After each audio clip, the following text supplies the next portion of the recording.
हमें मालूम है फोटोसिंथेसिस का जो प्रोसेस है जिसके थ्रू प्लांट्स अपने बॉडी में फूड सिंथेसाइज करते हैं, इसको दो मेजर स्टेप्स में डिवाइड किया गया है। जो पहला स्टेप फोटोसिंथेसिस का होता है जिसको बोलते हैं लाइट रिएक्शन, और जो दूसरा स्टेप है फोटोसिंथेसिस का उसको हम बोलते हैं डार्क रिएक्शन।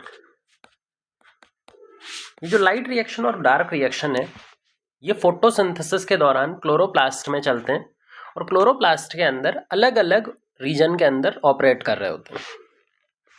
अगर हम बात करें क्लोरोप्लास्ट के डायग्राम की, तो क्लोरोप्लास्ट एक डबल मेम्ब्रेन बाउंड ऑर्गेनील है जिसके अंदर में कुछ मेम्ब्रेनस थैलाकॉइड्स प्रेजेंट होते हैं इस तरह के। ये जो थैलाकॉइड होते हैं ये भी दो तरह के होते हैं, एक जो ग्रेना का फॉर्मेशन करते हैं और एक जो ग्रेना का फॉर्मेशन नहीं करते। ये हमारे पास में है ग्रेना और ये हमारे पास में है stroma thylakoid. Stroma thylakoid, grana का फॉर्मेशन जो थैलाकॉइड करते हैं उनको बोलते हैं ग्रेनल थैलाकॉइड या फिर ग्रेना थाइलेकॉइड।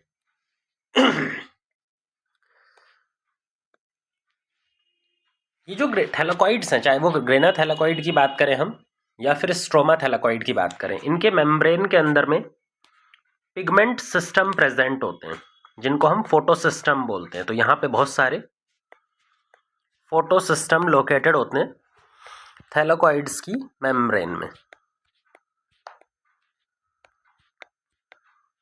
यहाँ पर ये जो हमारे पास में हमने डॉट डॉट बनाए हैं, दीज आर पिगमेंट सिस्टम या फिर फोटो सिस्टम। इन पिगमेंट सिस्टम का काम होता है जो भी लाइट इनके ऊपर में आकर के फॉल करेगी, जो भी लाइट इन पिगमेंट सिस्टम के ऊपर आकर के फॉल करती है वो इस लाइट एनर्जी को ट्रैप करते हैं और इसको कन्वर्ट कर देते हैं एनर्जी के अंदर में। वो इसको कन्वर्ट कर देते हैं एनर्जी एटीपी के अंदर और एटीपी के साथ में रिड्यूसिंग पावर NADPH2 के अंदर। तो एनर्जी एटीपी और रिड्यूसिंग पावर NADPH2 के अंदर में एनर्जी को कौन कन्वर्ट कर देता है? पिगमेंट सिस्टम या फिर फोटो सिस्टम। और फोटो सिस्टम कहाँ पे प्रेजेंट है? थैलाकॉइड्स की मेम्ब्रेन के अंदर एम्बेडेड है। एक बार हमारे पास एटीपी और NADPH2 बन गए फिर इन एटीपी और NADPH2 को आगे यूज करना है। कहाँ पर यूज किया जाता है इनका यूज किया जाता है स्ट्रोमा में। स्ट्रोमा में एक सेट ऑफ रिएक्शन चलती है, एक साइक्लिक पाथवे चल रहा होता है जिसको हम C3 पाथवे या केल्विन पाथवे भी बोलते हैं, जहां पर CO2 को फिक्स करके ग्लूकोज या फिर फूड का सिंथेसिस किया जाता है। CO2 को फिक्स करके, CO2 को रिड्यूस करके हम क्या बना रहे हैं? फूड का सिंथेसिस करवा रहे हैं। जब हम CO2 को फिक्स करके फूड बनाते हैं तो यहाँ पर एनर्जी की रिक्वायरमेंट होती है, रिड्यूसिंग एजेंट की रिक्वायरमेंट होती है। तो ये जो एटीपी यहाँ पर बना था ये यहाँ पर यूज़ हो जाएगा, जो NADPH2 बना था वो यहाँ पे यूज़ हो जाएगा। ठीक है, तो ये पूरा स्टेप होता है फोटोसिंथेसिस का। अब अगर ध्यान से देखो क्लोरोप्लास्ट में फोटोसिंथेसिस के जो अलग अलग स्टेप्स हैं, चाहे वो लाइट एनर्जी को एब्जॉर्ब करने वाला स्टेप हो, चाहे वो CO2 को रिड्यूस करके ग्लूकोज बनाने वाला स्टेप हो, वो क्लोरोप्लास्ट के डिफरेंट रीजन में ऑपरेट करता है। इन्हीं को हम नाम देते हैं, इन्हीं डिफरेंट स्टेप्स को नाम दिया जाता है डार्क रिएक्शन और लाइट रिएक्शन। ये जो पहला सेट ऑफ रिएक्शन था जहां पर लाइट आ रही है, इस लाइट को ट्रैप कर रहा है कौन? फोटो सिस्टम या पिगमेंट सिस्टम, और उसको ट्रैप करके एनर्जी और रिड्यूसिंग पावर में कन्वर्ट कर दिया। इस प्रोसेस को हम बोलते हैं लाइट रिएक्शन। तो जो ये पहला स्टेप है इतना, इसको अपने बोलते हैं लाइट रिएक्शन। लाइट रिएक्शन के बाद में दूसरा स्टेप होता है जो स्ट्रोमा में ऑपरेट करता है। लाइट रिएक्शन तो थैलाकॉइड्स में ऑपरेट कर रही है, लेकिन जो स्ट्रोमा में ऑपरेट करता है दैट इज डार्क रिएक्शन, जहां पे हम CO2 को फिक्स करके फूड का सिंथेसिस कर रहे होते हैं।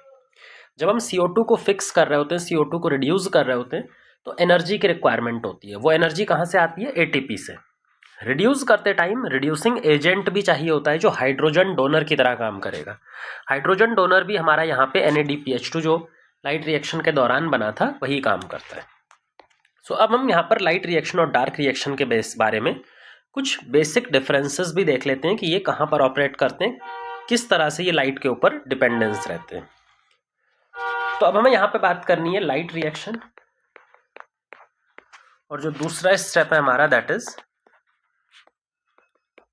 Dark reaction. लाइट रिएक्शन का आज के टाइम पे ज्यादा बेटर नाम होता है photochemical phase. Photochemical phase. Direct reaction का आज के टाइम पे हम जो ज्यादा बेटर नाम देते हैं that is biosynthetic phase. Synthetic phase. इनका नाम क्यों चेंज किया गया? पुराने नाम जो लाइट रिएक्शन और डार्क रिएक्शन से ज़्यादा बेटर नाम है फोटोकेमिकल फेज और बायोकेमिकल फेज। ऐसा क्यों किया गया अभी हम बताते हैं। देखो, लाइट रिएक्शन जो होती है ये डायरेक्टली लाइट ड्रिवन है। It is directly light driven. जबकि अगर हम डार्क रिएक्शन की बात करें तो यहाँ पे लाइट डायरेक्ट अपना रोल प्ले नहीं कर रही है। यहाँ पर लाइट जो है वो इनडायरेक्टली अफेक्ट कर रही है through its products. Light reaction के थ्रू एटीपी का सिंथेसिस हो रहा है, NADPH2 का सिंथेसिस हो रहा है, और ये जो दोनों प्रोडक्ट लाइट रिएक्शन में बन रहे हैं इसी के प्रोडक्ट आगे चल के डार्क रिएक्शन को ऑपरेट करवाने वाले।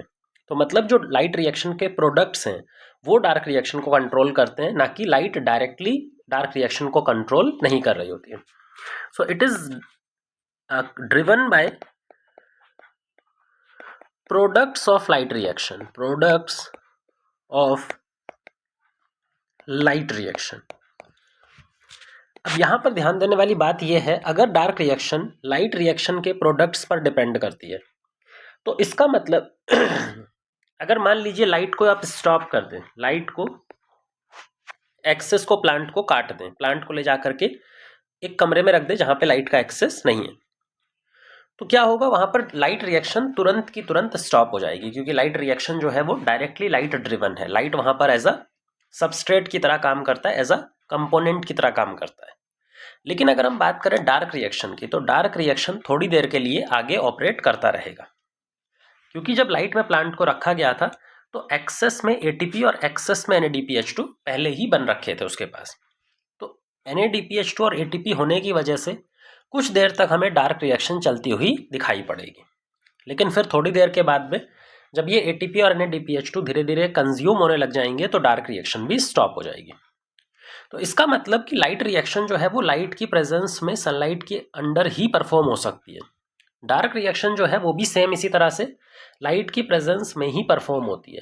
फर्क सिर्फ इतना है कि अगर हम प्लांट को थोड़ी देर के लिए लाइट से डार्क में रखते हैं तो डार्क रिएक्शन कुछ टाइम के लिए ऑपरेट कर सकती है, क्योंकि जो लाइट रिएक्शन के प्रोडक्ट्स हैं एटीपी और NADPH2 वो प्लांट में एक्यूमुलेटेड फॉर्म में बन चुके होते हैं ड्यूरिंग जब उसको हमने धूप में रखा हुआ था।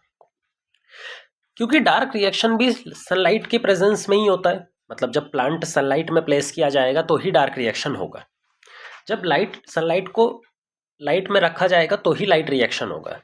तो दोनों ही लाइट की प्रेजेंस में ही होते हैं, बस फर्क कितना है, ये डायरेक्टली लाइट ड्रिवन होता है और ये इनडायरेक्टली लाइट ड्रिवन होता है।